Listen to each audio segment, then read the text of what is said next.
최정석 집사님도 질문을 해주셨는데 우리 가장 그래도 질문을 가장 많이 하신 분이에요. 이게 참 훌륭합니다. 이게 질문이 많아야 돼. 질문이.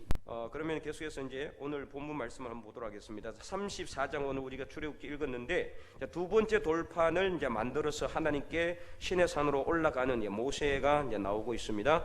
자, 다시 언약을 세우신 하나님 PPT를 계속 띄워주세요. 두 번째 이제 돌판이 1절에서 9절에 이제 나오고 있습니다. 자, 하나님께서는 모세에게 돌판 둘을 처음과 같이 만들어서 다시 신의 산으로 올라오도록 이제 명령을 하고요. 왜 이게 이거 내가 한 거 아닌데 이게 지금 뭔가 문제가 있는데요. 네. 자, 모세가 신의 산으로 이제 올라가자 하나님께서는 6절과 7절에 선포하는 내용이 나옵니다. 오늘 우리가 읽었잖아요. 6절과 7절. 여호와께서 여호와라 여호와라 자비롭고 은혜롭고 노하기를 더디하시고 인자와 진실이 많은 하나님이다. 이렇게 이제 선포합니다. 자기 선포라고 보시면 되겠죠. 하나님께서 자기에 대해서 선포하고 있어요. 여호와라, 그러니까 나는 여호와다라는 뜻이죠. 여호와가 무슨 뜻입니까? 여호와는 스스로 계시는 분, 이런 뜻이에요. 여호와, 나는 스스로 계시는 하나님, 스스로 계시는 하나님이다. 그래서 하나님이 자기 선포 첫째는 뭐냐? 자비롭고, 자비롭고, 자비라는 것은 이게 뒤에 나오는 사랑, 인자와 비슷한데 사랑이 많다, 사랑이 있다, 이런 뜻, 자비 있는 사랑을 의미합니다. 그 다음에 은혜롭고, 은혜란 말은 우리에게 그 선물을 값없이 주시는 분이란 뜻이죠. 그 다음에 노하기를 더디하시고, 하나님께서 노하기를 더디하지 않고 빨리 했다면 이스라엘 백성들은 지금 있을 필요가 있어 없어요? 없는 거죠. 다 썰어버렸겠죠. 그죠? 이미 다 썰어버렸어요. 그래서 노하기를 더디하시고 인자와, 네 번째는 인자와 진실이 많은 하나님. 인자는 여기서 뭐예요? 여러분 계속 제가 말씀했죠. 헤세드. 우리 인간을 향하신 하나님의 영원하신 사랑, 인자와 진실이라는 것은 거짓이 하나도 없는 거예요. 항상 정의와 공의를 행하시고 진실함, 거짓이 하나도 없는 그런 모습으로 계시는 분이 바로 하나님이시다. 이것을 말씀하고 있어요. 그래서 7절에 이제 인자를 어떻게 베푸느냐? 천대까지 베풀며 악과 가실과 죄를 용서는 하시는데 어떻게 하신다? 자, 그 다음에 중요해요. 그러나 벌을 면제하지는 않는다. 그리고 그 벌을 면제하지 않고 어떻게 합니까? 아버지의 악행을 자손 3세대까지 보응하겠다. 제가 여러 번 강조를 하지만 우리가 믿음의 삶을 잘 살아야 되는 이유가 뭐냐? 나는 엉망으로 살아가지고 문제가 된다고 하면은 내가 죽으면 고만인 게 아니에요. 내가 믿음의 삶을 잘못 살면 어떻게 한다? 내 악행이 어디로 간다? 자손에게까지 가는 거예요. 자손에게까지. 그래서 누군가 이 말씀을 가지고 저 가게에 흐르는 저주, 근데 이거는 아닙니다. 절대 이건 잘못된 거고, 그거는 이단성이 있다고 이제 이미 판명이 난 거고요. 가게에 흐르는 저주 그런 책이나 그런 거 여러분 듣지 마세요. 절대로 이단성이 있다고 분명히 이야기했고 성경적이지 않습니다. 성경에 무슨 가게에 흐르는 저주가 어디 있습니까? 가게에 흐르는 건 저주가 아니라 뭐다? 복입니다. 복. 하나님의 복이 흐르는 거죠. 그래서 어쨌든 간에 3, 4대까지 보응한다는 거예요. 이게 참 중요한 거예요. 이 말씀이. 그래서 우리가 이 자녀 교육도 중요하고, 그리고 나도 하나님 앞에 바로 서는 것도 중요하고, 내가 바로 서야 누가 잘 된다? 나도 잘 되지만 내 자손들이 잘 되는 거예요. 자, 우리나라 사람은 특별히 누구를 가장 중요하게 여기서 후손들, 그죠? 자녀들 일을 그냥 내 목숨까지도 다 끊어놓잖아요. 그잖아요. 외국 사람들은 안 그래요. 절대. 우리는 자녀들 위해서 다 희생하는데요. 여러분 이렇게 미국에 살다 오신 분들이나 외국에 살다 오신 분들 들어보면은 외국에는 절대 그렇지 합리적이에요. 내 먹을 건 내가 사고 니는 네가 알아서 해라. 그런 주의예요. 그러니까 이기주의인 게 아니고 뭐예요? 그런 거 뭐라 그래요? 개인주의라고 합니다. 개인주의. 남한테 피해를 주지 않지만 자녀들은 마찬가지예요. 물론 모든 미국인이 다 그런 건 아니지만, 서양 사람 다 그런 건 아니지만은 우리나라 사람만큼 자녀들 위해서 내 간까지 빼어줄 정도로 모든 걸 희생하고 헌신하는 그런 부모는 없어요. 그렇기 때문에 우리 한국 그렇다고 해서 이게 잘못된 거 아니죠. 이런 문화 속에 우리 하나님께서 주시는 말씀이기 때문에 이 말씀은 더더욱 우리에게 더 깊이 다 와닿는 거잖아요. 그래서 자손 3세대까지 내가 지은 악행의 그 벌이 자손 3세대까지 이어진다 그러면 우리는 어떻게 해야 돼요? 늘 회개해야 되는 거예요. 그리고 바로 서야 되는 거예요. 자손들이 잘 살게 하려면은 내가 믿음 위에 잘 살아야 된다. 이것을 우리가 분명히 알아야 된다. 이 말씀이 어디에 나옵니까? 이게 여기 처음 나오는 게 아니라 출애굽기 몇 장? 20장. 어디에 나와요? 십계명에 나오잖아요. 자, 20장 한번 펴볼까요? 조금 한번 넘기면 됩니다. 20장 어디에 나옵니까? 5절과 6절에 나오죠. 다 펴었습니까? 우리 함께 읽어보겠습니다.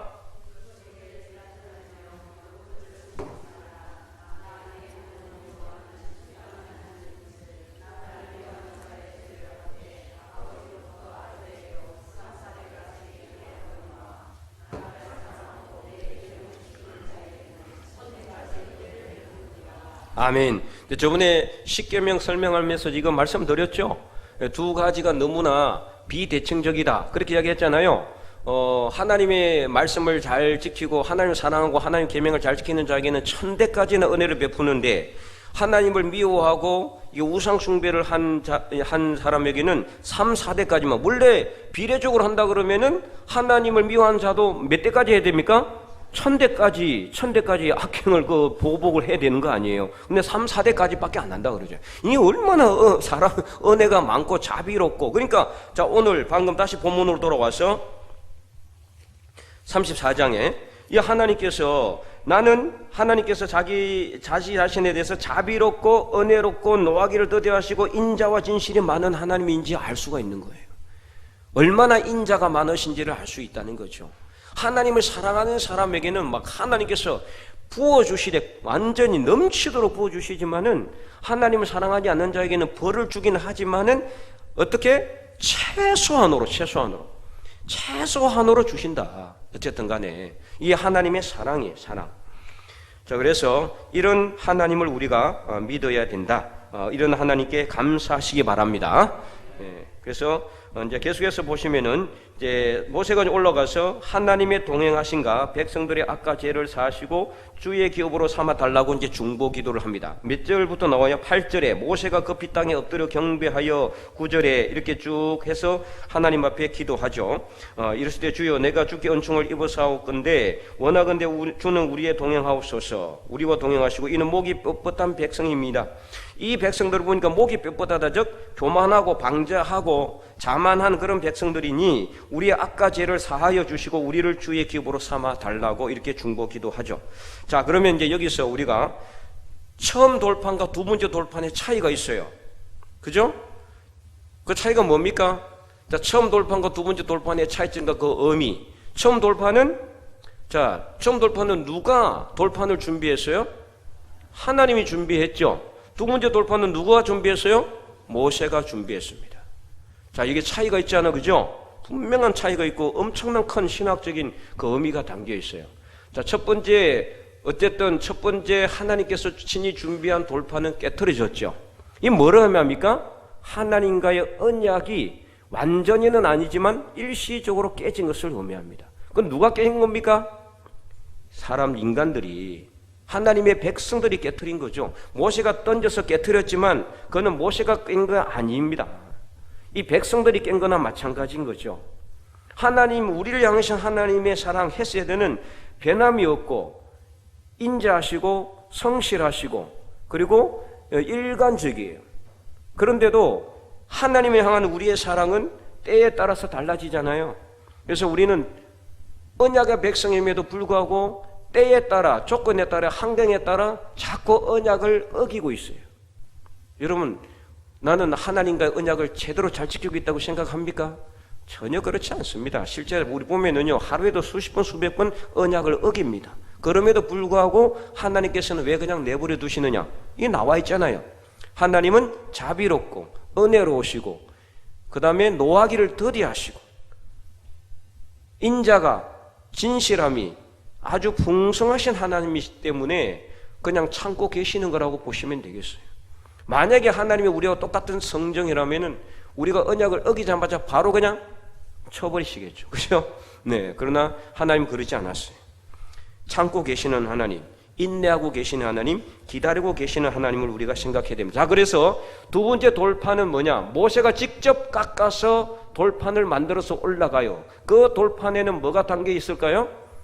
비록 나중에 하나님의 말씀을 주시지만 그 들고 가는 모세의 돌판에는 바로 우리 인간의 불성실과 불신과 그리고 우리 인간의 나약함과 허약함과 부족함과 연약함이 다 담겨 있는 겁니다. 그 위에다가 하나님께서 말씀을 쓰셨다는 것은 무엇을 의미하느냐? 하나님께서 우리의 모든 연약함과 우리의 부족함과 우리의 모든 이 불성실함과 불신들을 하나님의 말씀으로 다 어떻게 한다? 제하시겠다는 겁니다. 하나님의 말씀으로 이 모든 것을 다 용서하시고 덮어주시겠다는 거죠. 모세가 지금 깎아서 올라가는 돌판은 완전 무게란 돌판이 아니에요.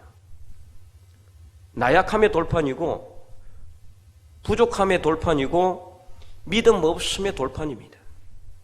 거기 위에 하나님은 말씀으로 덮어서 그 말씀으로 하나님의 말씀으로 그 돌판을 완전하게 하시는 겁니다. 처음 돌판은 어떻습니까? 완전한 거죠. 누가 만들었기 때문에? 하나님이 만들었기 때문에. 그러나 우리 인간은 어떻습니까? 그 완전하신 하나님의 말씀에 대비해서 우리 인간은 완전하지도 못하고 부족하고 연약하고 나약합니다. 이런 인간의 어떤 모습을 두 번째 돌판을 통해서 하나님은 우리에게 보여주고 있는 거예요. 그래서 오늘 우리는 돌판을 늘 깎아서 만들어 하나님 앞에 들고 가야 합니다. 그리고 그 돌판을 들고 가면서 우리는 보아야 됩니다. 나의 나약함과 나의 부족함과 나의 믿음 없음과 나의 연약함과 나의 죄악을 나의 허물을 하나님 앞에 드러내고 하나님 앞에 나갈 때 하나님은 그 우리의 허물과 나약함과 부족함과 죄악 위에 하나님의 말씀으로 우리의 모든 허물과 죄악을 다 용서하시고 제하여 주시고 하나님의 언약의 백성으로 다시 삼아 주신다는 것, 이것을 여러분 분명히 믿으시기 바랍니다. 그래서 오늘 우리는 이 두 번째 돌판을 통해서 우리가 다시 한 번 더 하나님 앞에 정말 회개하는 삶을 살아야 돼요. 늘 자신의 삶을 돌아봐야 돼요. 그래서 이제는 처음에는 하나님이 다 해주셨잖아요. 근데 이제는 아니에요. 우리가 해야 됩니다. 우리가 돌판을 깎아서 만드는 수고를 해야 돼요. 하나님 앞에 나가는 그 돌판을 깎아 수고하는 헌신은 뭐냐? 바로 기도와 말씀이요, 하나님께 예배 드리는 것이고 봉사하는 삶이고 헌신하는 삶이고 희생하는 삶이고 하나님의 말씀을 증거하는 복음 전하는 삶이에요. 돌판을 오늘도 우리가 깎아서 하나님 앞에 나아가는 저와 여러분이 될 수 있기를 바랍니다. 자, 그래서 다음 이제 말씀에, 그래서 이제 두 번째 돌판을 이제 깎아서 하나님 앞에 올라갔고, 그런 모세에게 하나님은 다시 언약을 세우신다. 어디에다가요? 모세가 깎아서 올라간 그 돌판 위에 새롭게 언약을 세우시는 거예요. 하나님은 바로 이러신 분입니다. 우리의 부족함과 연약함에도 불구하고 우리의 성정이라면은 그냥 가차없이 끝내버릴 수 있지만 하나님은 그럼에도 불구하고 다시 또 언약을 세우신다. 그래서 하나님께서 세우시는 새 언약은 아직 아무 국민에게도 행하지 않는 이적을 행할 것임을 약속하고 있어요. 그 말씀이 바로 10절 말씀이에요. 우리 한번 읽어볼까요? 10절 말씀 시작.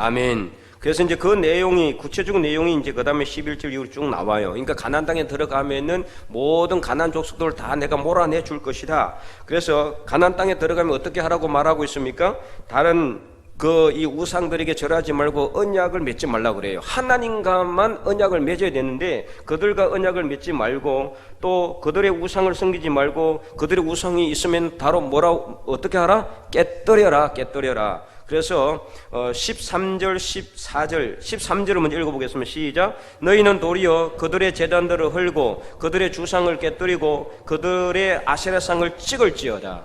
네. 모든 우상을 다 깨뜨려버리라고 말씀하고 있습니다. 그리고 하나님은 뭐라고 말씀하느냐? 14절. 너는 다른 신에게 절하지 말라. 여호와는 질투라 이름하는 질투의 하나님이라. 자, 여기서 질투의 하나님을 우리가 이제 볼 수가 있다. 하나님인 질투하시는 하나님이시다. 이제 이것을 우리에게 말씀하고 있는데요. 이제 질투, 누구에 대한 질투일까요? 우리가 섬기는 우상에 대한 질투예요.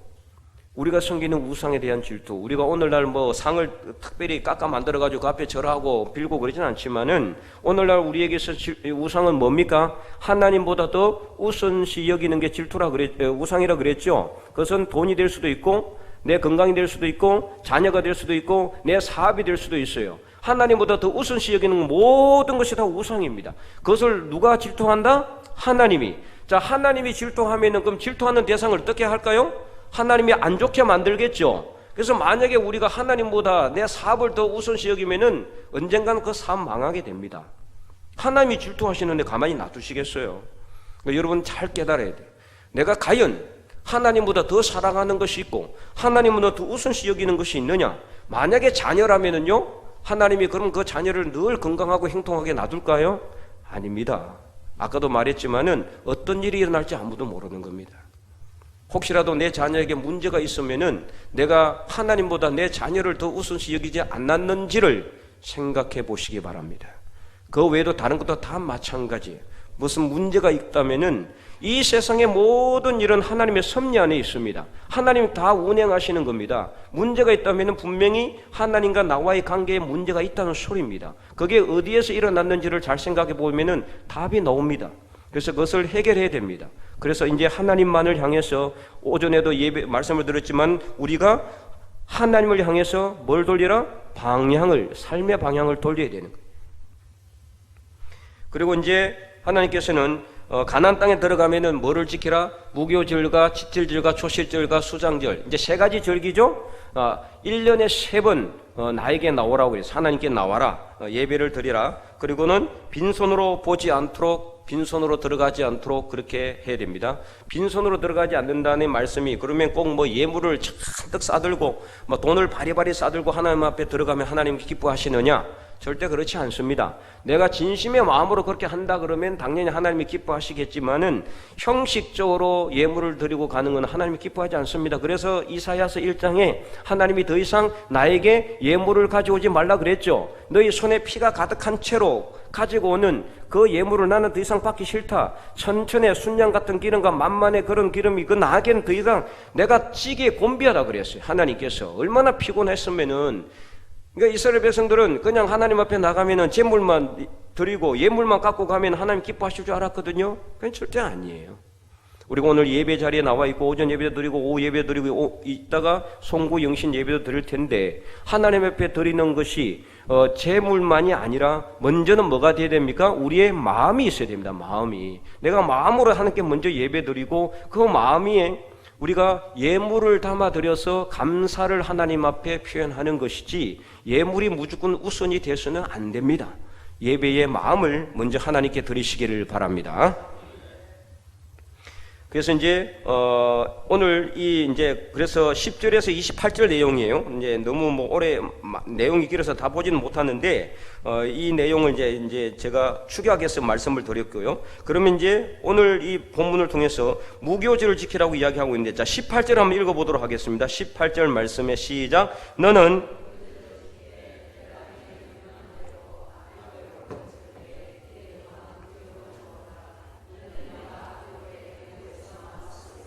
자, 그래서 무교절을 지켜야 되는 이유가 무엇인가? 무교절은 어떤 날입니까? 이스라엘 백성들이 애굽에서 나온 날입니다. 그래서 그 날은 이제 6월절이 시작되는 날이기도 하고, 이제 절기로 보면은 6월절이 먼저 시작되고, 그 다음에 무교절이 7일 동안 시작돼요. 그래서 총 8일이에요. 8일 중에 첫째 날은 유교절, 그 다음부터는 일주일은 무교절. 그렇게 지키는 겁니다. 그래서 유교절은 뭐냐? 유교절은 이 하나님께서 가나안 이 땅에 들어오기 전에 이스라엘 백성들이 애굽에 있을 때 그 애굽에 있는 장자들을 죽임으로 인해 가지고 그 장자를 죽임으로 인해 가지고 마지막 장자의 재앙을 통해서 이스라엘 백성들이 나왔잖아요. 그 장자의 재앙, 그리고 그 장자의 재앙을 이제 이 하나님께서 하실 때 뭐를 하라고 했습니까? 이스라엘 백성들에게는 어린 양을 잡았어. 피를 흘려가지고 그 피를 문술주나 임방에 바르고 그 피를 보는 죽음의 그림자는 그 피는 넘어간다고 그랬어. 그래서 6월이에요. 6월. 6월이니까 패스 오버, 넘어간다라는 뜻입니다. 한자로. 그래서 6월절입니다. 그래서 이 6월절과 무교절은 어떻느냐? 같은 날이라고 보는 겁니다. 그래서 신약 성경 보면은 유교절이라고 하는 무교절에 이런 말씀이 나와 있죠? 똑같이 이제 지키는 거예요. 그러니까 6월절은 무교절과 같고 무교절도 유교절과 같은 날로 지키는 거예요. 그래서 이제 무교절을 지키라고 하는 이유는 바로 이것을 깨달으라는 거죠. 너희가 어떤 가운데서 이 애굽에서 탈출했고 해방되어서 자유의 몸이 되었는지를 생각하고 하나님을 바라보며 하나님만 의지하는 삶을 살라는 것을 말하고 있는 거죠. 자, 두 번째, 그럼 이스라엘 백성들이 왜 가나안 땅에서 그들과 언약을 세우지 말고 하나님께서 말라고 하나님께서 말씀하셨을까요? 이유가 답은 나와 있습니다. 12절에 나와 있죠. 12절 한번 읽어보겠습니다. 12절 시작. 너는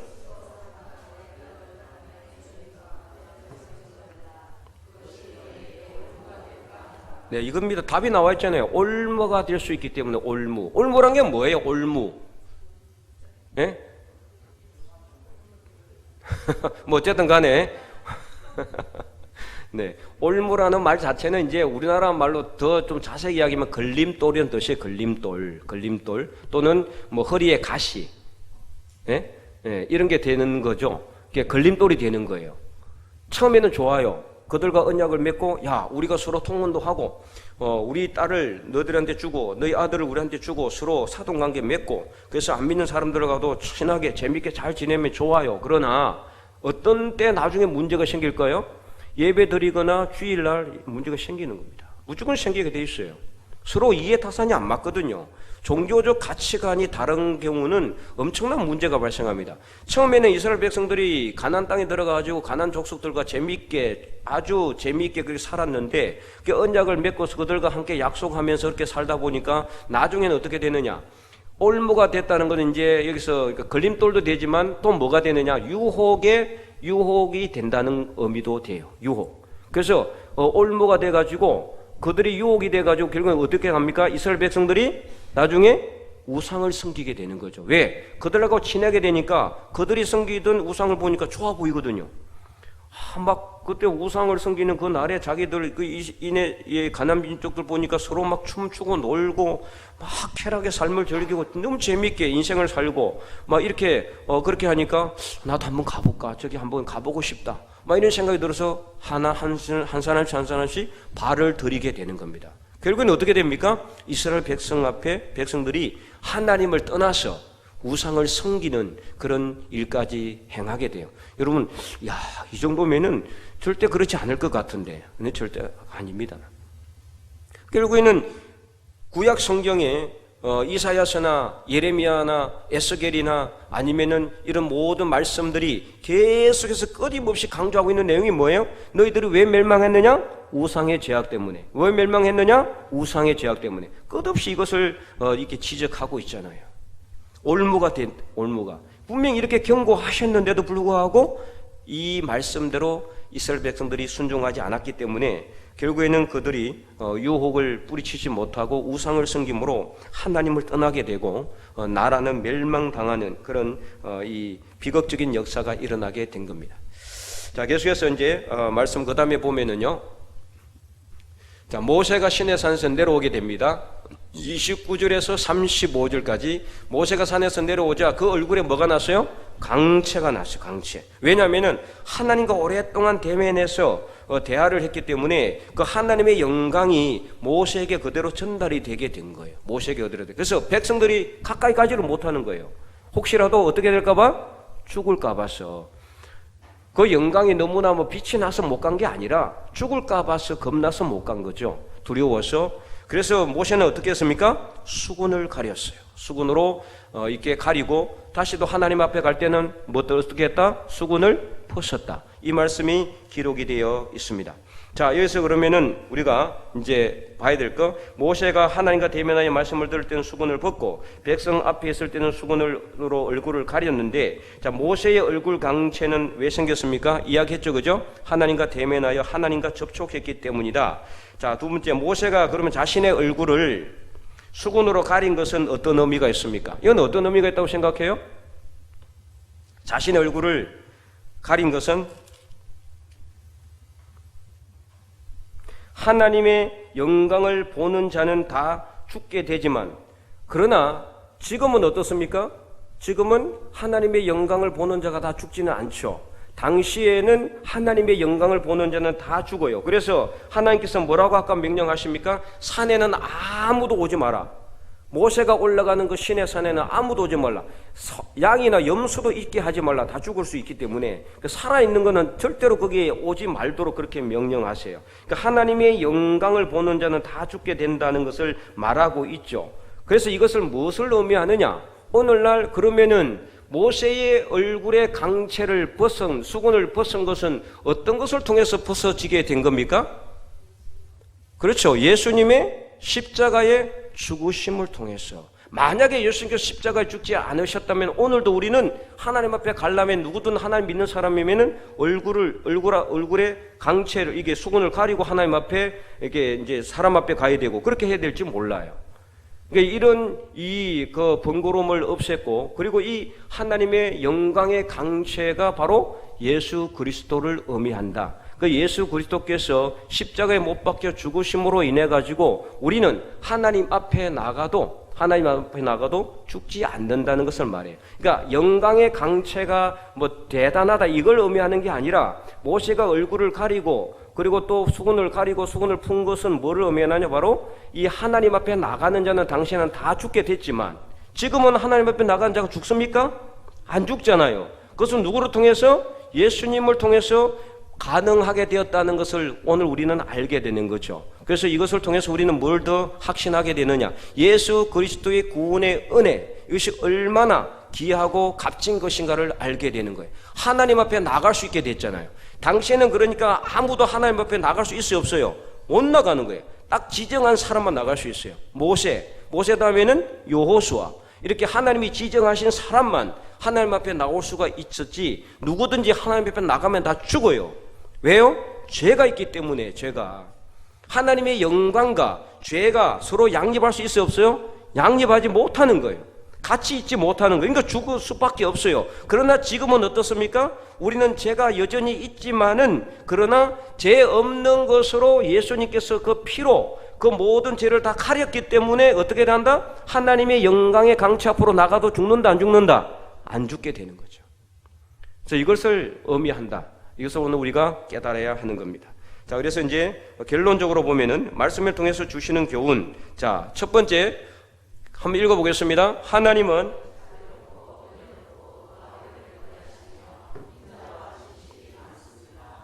네. 두 번째 우리가 같이 한번 읽어보도록 하겠습니다.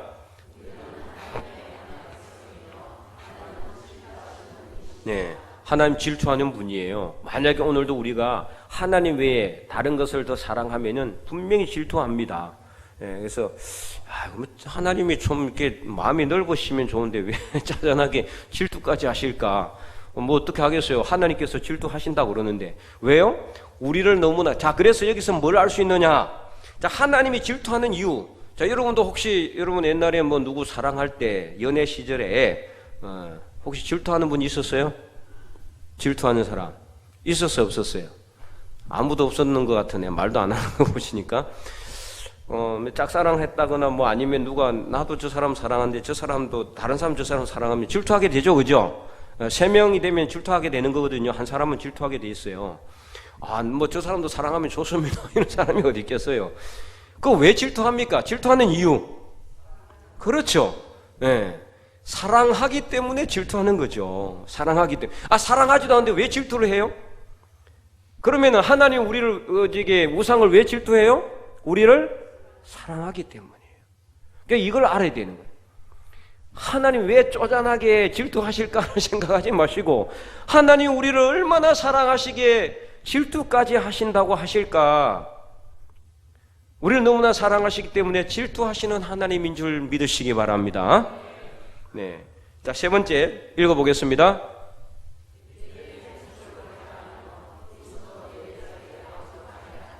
오늘 말씀 가지고 뭐 예배 목숨까지 걸라고 하는 건 너무 강한 거 아니냐라고 생각할지 모르지만 하나님께서 1년에 3번 분명히 나에게 나오라고 했는데 그럼 딱 3번만 나오면 되느냐? 지금 구약은 아니잖아요. 그죠?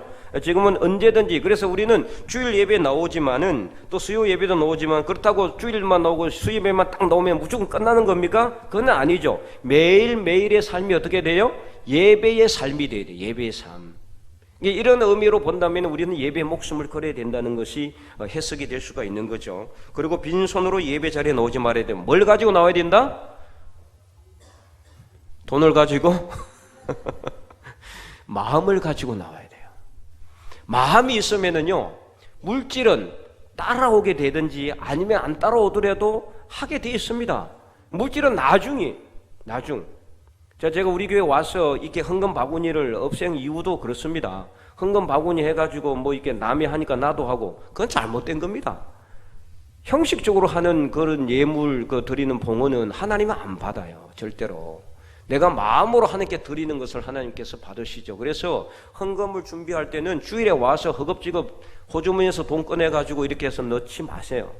미리 한 주 동안 믿음으로 기도하고 하나님께 감사하는 마음으로 생각하고 있다가 미리 이제 헌금 봉투를 집에 가지고 가셔가지고 그렇다고 헌금 봉투 왕창 가져가면 안 됩니다. 가끔가다 그러게 했더니 헌금 봉투를 막 왕창 가지고 1년치를 들고 가가지고 그냥 그런 분 있으면 안 돼요. 이제 몇 개만 가지고 가셔가지고 미리 준비하고 토요일 저녁에 딱 헌금을 넣어가지고 준비하셔서 주일을 올 때 헌금을 드려야 돼요. 그래야 하나님이 받으시는 헌금이 되는 거지. 주일날 허겁지겁 와가지고 예배 자리에 오기 전에 막 급하게 막 땀을 뻘뻘뻘 흘리면서 막 집어넣는 이런 걸 여러 번 봤는데 정말 그거 하나님이 원하시지 않습니다. 하여 하나님께서 돈이 없어서 물질이 없어서 가난해서 우리에게 빈손으로 나오지 말라고 했을까요? 그건 아닙니다. 이 빈손으로 나오지 말라는 의미에는 먼저 우리의 마음을 하나님께 담아드리기를 원하고 두 번째는 그러면은 물질은 하나님께 드릴 수 있는 겁니다. 그래서 그렇게 한다 그러면은 마음으로 하나님께 드리는 것이라면은 미리 준비하겠죠.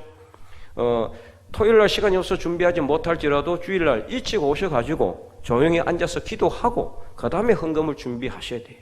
헌금을. 그래서 우리가 하나님 앞에 나오는 자세 똑바로 해야 됩니다. 정도의 길을 걸어가야 돼요. 자, 그럼 이제 마지막 결론입니다. 네 번째 함께 읽어보겠습니다. 오늘 우리의 삶은 하나님의 영광의 강체가 빛나야 합니다. 우리가 하나님의 영광의 강체를 보고도 죽지 않았기 때문에 우리가 이제는 어떻게 된다? 세상 다른 사람들에게 하나님의 영광의 강체를 그들에게 비춰줘야 되는 거예요. 그렇다고 해서 우리에게 뭐 빛이 비추시는 힘과 능력이 있어서 비추는 게 아니라 우리는 뭐가 된다? 거울이 돼야 되는 거울. 그래서 우리의 삶을 보고 세상 다른 사람들이 하나님께 영광 올려드려야 되겠다. 이게 바로 거울이 되는 겁니다. 하나님의 영광을 올려드리는 거울이 돼야 된다. 그래서 우리는 반사하는 그렇게 하기 위해서는 어떻게 해야 돼요? 열심히 믿음으로 살아야 되겠죠.